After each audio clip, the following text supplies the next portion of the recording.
At the stroke of midnight, an abandoned amusement park springs to life for just one eerie night.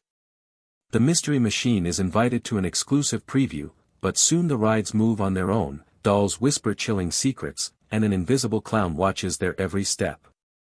What dark truth lurks behind the Carnival of Lost Souls? And what price will they pay to uncover the secrets hidden in the shadows? The sun dipped below the horizon, casting long shadows over the sleepy town of Ravenswood. For years, the old amusement park on the edge of town had been nothing but a decaying skeleton of rusted rides and crumbling stalls, swallowed by overgrown weeds and whispered rumors. No one dared enter its gates, not after the strange disappearances decades ago. But tonight, something different stirred in the air. A flicker of light danced behind the iron gates, and a soft hum vibrated through the chilling wind. The Mystery Machine rolled to a stop outside the park's main entrance, its familiar groan echoing through the quiet street. Fred, Daphne, Velma, Shaggy, and Scooby peeked out, their faces illuminated by the eerie glow seeping through the twisted trees. A thick mist clung to the ground, curling like ghostly fingers around the wheels. Fred adjusted his ascot and glanced at the others. "All right, gang. We've got an invitation to a one-night-only event, an exclusive preview of the so-called Carnival of Lost Souls. Sounds like one of those haunted legends come to life." Velma pulled out a folded, yellowed letter from her jacket pocket, unfolding it carefully. "It's strange. The invitation says this park was abandoned for over 30 years, yet it's running tonight, for us. Whoever sent this knows we're coming. Like a trap." Shaggy gulped nervously, clutching Scooby's leash tighter. "Ruro, or a mystery waiting to be solved," Daphne added with a determined smile. "Come on, let's check it out. If there's a secret here, we're the only ones who can find it." The group crossed the threshold of the rusty gates, their footsteps muffled by the creeping fog. The air smelled of faded popcorn and old grease, mixed with something sour, a scent both nostalgic and unsettling. Ahead, the park was alive with flickering lights and faint carnival music that seemed to echo from nowhere and everywhere at once. "Look at that," Fred pointed toward the Ferris wheel, which creaked eerily in the wind, its cabins slowly turning without any visible riders. "No power source, yet it's moving." Velma squinted, adjusting her glasses. "I'm detecting faint electromagnetic signals, but no generators. This place defies logic." Scooby whimpered, his ears twitching at a faint whisper that seemed to come from the shadows. "Did you hear that, Raggy?" Shaggy nodded. "Yeah, like, voices. Or something calling our names." Suddenly, a chorus of distant laughter erupted, high-pitched and hollow. The gang spun around, but no one was in sight. "Ghosts?" Daphne whispered, gripping Fred's arm. "No," Fred said, eyes narrowing. "Something's playing with us." A rustling sound came from behind the funhouse. Velma led the way cautiously, her flashlight cutting through the darkness. The funhouse mirrors reflected distorted versions of themselves, and the faint outlines of faces flickered in the glass, vanishing whenever they blinked. "Guys, look at this," Velma said, pointing at a small inscription etched on the doorway frame, "Only those who face the truth may leave." Shaggy shivered. "That sounds like a bad deal." Before they could react, a sudden gust slammed the funhouse doors shut, trapping them inside. The carnival music twisted into a haunting melody, and the mirrors around them began to ripple like water, distorting their reflections further. Scooby barked, backing away. "Ruro!" Fred clenched his fists. "Stay calm, gang. We're here to solve this mystery, no matter what." Outside, the fog thickened, and faint, ghostly figures flickered in the shadows, as if watching their every move. What secret was the Carnival of Lost Souls hiding? And would the gang escape its grasp before it was too late? Inside the funhouse, the air was thick with tension and the faint scent of dust and something metallic. The walls around the gang shimmered like liquid glass, warping every reflection into grotesque caricatures of themselves. The carnival music had shifted into an eerie lullaby, humming softly yet ominously. Fred's jaw tightened as he examined the mirrors. These reflections, they're not just distorted images. It's like they're alive, watching us. Velma crouched near the floor, inspecting strange symbols etched faintly into the funhouse tiles. This is some kind of ancient script. It might be a warning or a clue. But I can't decipher it without my notes. Daphne's voice wavered as she spoke. Do you think this is some kind of trap? Like the invitation said, only those who face the truth may leave. Shaggy pulled Scooby close, eyes darting nervously. I don't want to face anything. I just want to get out of here and eat a sandwich. Scooby whimpered in agreement. Suddenly, a distorted reflection on the mirror twisted into a version of Velma that whispered, "The past is not what you think." Velma gasped and instinctively stepped back. The reflection flickered, then vanished. Fred took a step forward. This place is messing with our minds. We need to stick together and figure out what truth it wants us to face. As they moved deeper into the funhouse, the mirrors began to show fleeting images. Snatches of shadowy figures dancing between broken rides, a child's laughter echoing from nowhere, and flashes of an old carnival poster marked with the words, "Carnival of Lost Souls, last night." Velma's fingers trembled as she traced the edges of one mirror. This carnival closed down after a series of disappearances, children who vanished without a trace during the final night of operation. What if their souls never left? Daphne shivered. So it's like the park's haunted by their spirits? Before anyone could respond, a sudden chill swept through the room. The mirrors cracked, spiderweb fractures spreading across their surfaces. The fractured glass showed a new scene. This time, the gang saw themselves, but trapped in cages surrounded by shadowy, faceless figures. Shaggy's voice cracked. Like, this can't be real, right? Scooby barked nervously. Fred pulled out his flashlight, shining it toward the cracked mirror. The light reflected off the fractured glass, casting eerie shapes onto the walls. It's warning us. We're part of the carnival now, and we need to find a way out before it traps us forever. A whisper floated on the air, soft and sinister, "Face your past, or become lost souls too." Velma closed her eyes briefly, steadying her breath. We have to uncover what happened here, the truth behind those disappearances. That's the only way we'll break the curse. Daphne nodded, determination returning. But how? Where do we even start? As they turned to explore the funhouse further, a faint but unmistakable sound reached their ears, the slow, deliberate footsteps of someone, or something, approaching from the shadows. They froze. The funhouse lights flickered, then plunged them into darkness. Guys! Velma's voice was barely a whisper. A cold breath brushed past them. "Ruro," Scooby whimpered. The chapter ends with the unknown presence drawing nearer, leaving the gang in complete darkness and the mystery intensifying. Darkness swallowed the gang inside the funhouse, the oppressive silence broken only by their ragged breaths. Fred clicked his flashlight on and off, trying to pierce the black void, but the beam barely cut through the thick gloom. "Stay close," Fred ordered, his voice low but steady. "Whatever's out here, it's toying with us." Scooby's ears twitched as a faint giggle echoed through the darkness, a high-pitched, chilling sound that seemed to bounce off invisible walls. "Did you hear that?" Daphne whispered, clutching Velma's arm. "It's coming from all around us," Velma replied, her voice tense. "But there's nothing to see." Suddenly, a series of flickering lights sprang to life, illuminating the room with bursts of color from broken carnival bulbs. The walls were decorated with faded murals of clowns and acrobats, but something was off. One clown's eyes seemed to follow them, glowing faintly red. "That's no ordinary clown," Fred muttered. From the shadows, the faint outline of a figure appeared, its shape shimmering as if made of smoke. It was a clown, tall, with a crooked grin and eyes that glowed like embers. But no one could see the rest of its body clearly. It moved silently, vanishing and reappearing, a phantom. An invisible clown? Shaggy asked nervously. Like, that's seriously creepy. Scooby growled low in his throat.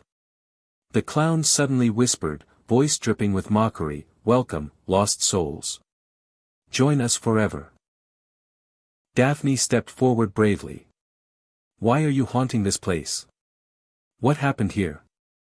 The clown's grin widened, but no answer came, only a soft, echoing laughter. Velma pointed to a nearby torn poster pinned on a bulletin board. Look, this carnival's final show was scheduled for 30 years ago, the same night the children disappeared. Fred examined the poster carefully. There's a name here, Marlowe, the ringmaster. Legend says he vanished too, but rumors say he made a dark pact. Shaggy swallowed hard.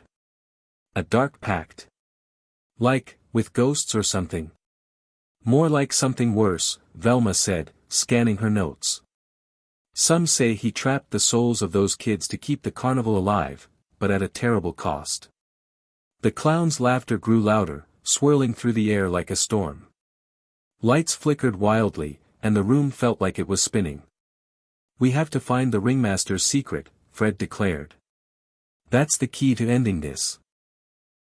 Suddenly, the floor beneath them trembled, and a hidden door creaked open at the back of the room, revealing a narrow staircase descending into darkness. No turning back now, Fred said, leading the way down. As they stepped into the underground passage, the clown's voice echoed one last time, choose wisely, or become part of the carnival forever. The chapter ends with the gang descending into unknown depths, the invisible clown's threat hanging heavy in the air. The narrow staircase groaned beneath their feet as the gang descended into the shadowy depths beneath the carnival. The air grew colder, heavy with the scent of damp earth and forgotten memories. Fred's flashlight pierced the darkness, revealing cracked stone walls covered in faded graffiti and strange symbols, some glowing faintly in the gloom. Looks like we're under the main tent, Velma whispered, her voice echoing softly. This must be the old foundation of the carnival's heart. Scooby shivered beside Shaggy, who was clutching his stomach nervously. Like, I don't like the look of this place one bit, man.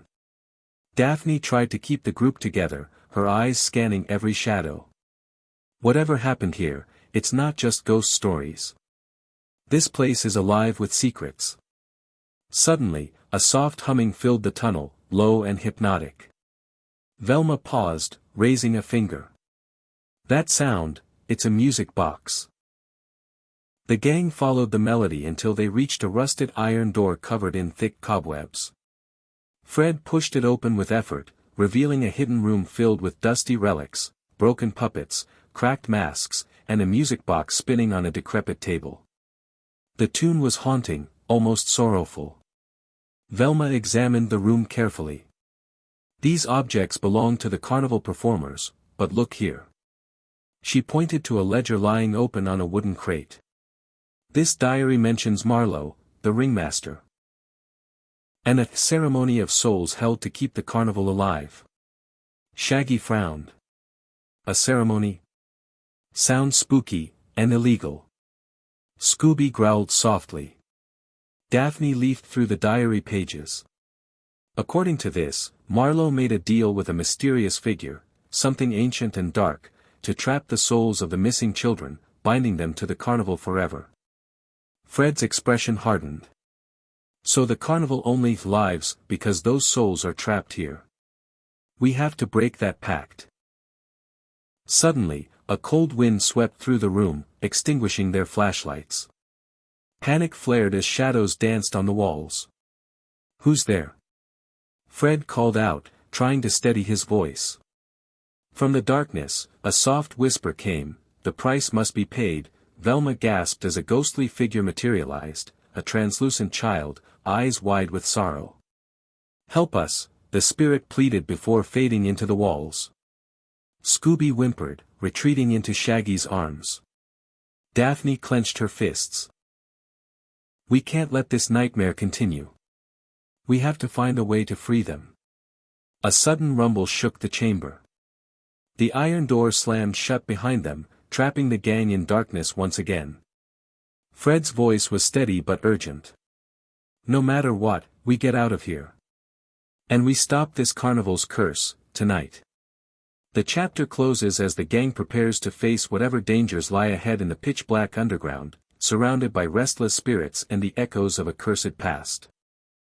The darkness felt suffocating as the gang huddled together, their breaths shallow in the stale underground chamber. Fred's flashlight flickered weakly, casting long shadows that danced like specters across the cracked walls. Every sound seemed amplified, the drip of water, distant echoes, even their own nervous heartbeats. "We can't stay here," Fred said firmly, trying to steady his voice. "The longer we wait, the stronger this curse becomes." Velma's fingers trembled as she flipped through the diary's last pages. According to this, the ringmaster's pact was sealed during the carnival's final night. He offered his own soul to bind the others here forever. "Wait, so Marlowe's soul is trapped too?" Daphne asked, her eyes wide with shock. Velma nodded gravely. "That's right. And if we break the pact, it could free all the trapped souls, but it might also unleash whatever power he bargained for." Shaggy gulped. Great. We're stuck between a rock and a haunted place." Scooby whimpered softly. Suddenly, a low, rumbling voice echoed through the chamber. "Fools who meddle with fate," a dark figure appeared, swirling out of shadows, the ghostly form of Marlowe, his eyes glowing like burning coals. His translucent hand pointed accusingly at the gang. "You seek to undo what I have done." His voice was cold, dripping with menace. "You will join the lost souls, forever." Fred stepped forward, trying to steady his voice. "We're here to end the suffering you caused. It's time to let those children rest." Marlowe laughed, a chilling sound that reverberated through the chamber. "You cannot undo the pact without sacrifice." Velma scanned the diary frantically. "There's a ritual, a way to break the curse, but it requires a token of pure courage, something untainted by fear." Daphne looked around, spotting Scooby nervously inching forward. Could it be him? Shaggy blinked. "Scooby. Really?" Scooby barked bravely, standing his ground as Marlowe advanced. Fred nodded. "Scooby's courage might be the key. We have to trust him." The ringmaster's form surged forward, but Scooby leapt, knocking Marlowe back. The spectral figure howled as light from Fred's flashlight grew brighter, reflecting off the broken carnival mirrors. Velma began chanting words from the diary, her voice steady despite the rising chaos. The mirrors around them shimmered, showing flickering images of the trapped children reaching out, their faces pleading. A brilliant light erupted from the music box as Daphne wound it up again, its haunting melody filling the chamber. The walls trembled, the shadows receding.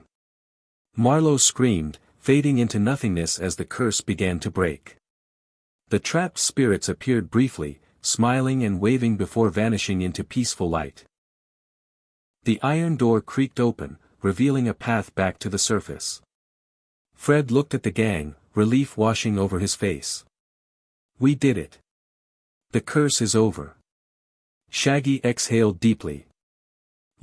That was way too close for comfort." Scooby wagged his tail, barking joyfully. But as they ascended the stairs, a faint whisper echoed behind them, almost drowned by the carnival's distant music. "The carnival never truly dies."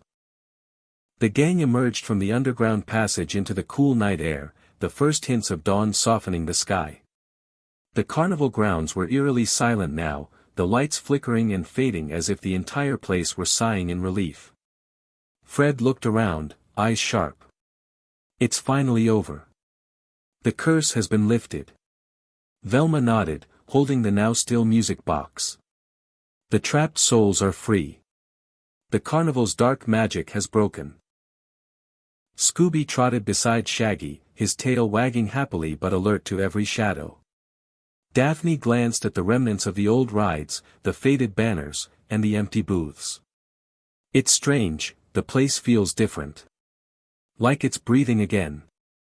Suddenly, a soft breeze stirred the torn curtains of the big top tent. From its depths came a faint melody, the carnival's theme, played on a lone organ, nostalgic and haunting. Shaggy shivered. Like, do you guys hear that? Fred smiled faintly. It's the carnival's last goodbye.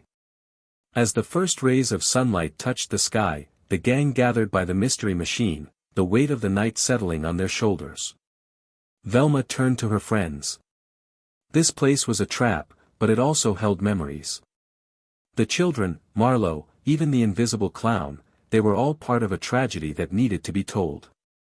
Daphne added softly, maybe now, with the curse broken, this carnival can finally rest. Scooby looked up at them, as if understanding, before letting out a joyful bark. Fred clapped his hands. Let's head home. There's one mystery solved, but knowing us, there's always another around the corner. As the gang drove away, the carnival grounds faded into the morning mist. The ride stood still, the lights darkened, and the night's shadows retreated, yet somewhere deep within, a faint echo of laughter lingered, a reminder that some secrets never truly disappear. However, if you'd like, I can create an epilogue or an extra bonus chapter that explores what happens after the carnival's curse is broken, like a reflective aftermath or a hint at a new mystery. Would you like me to do that?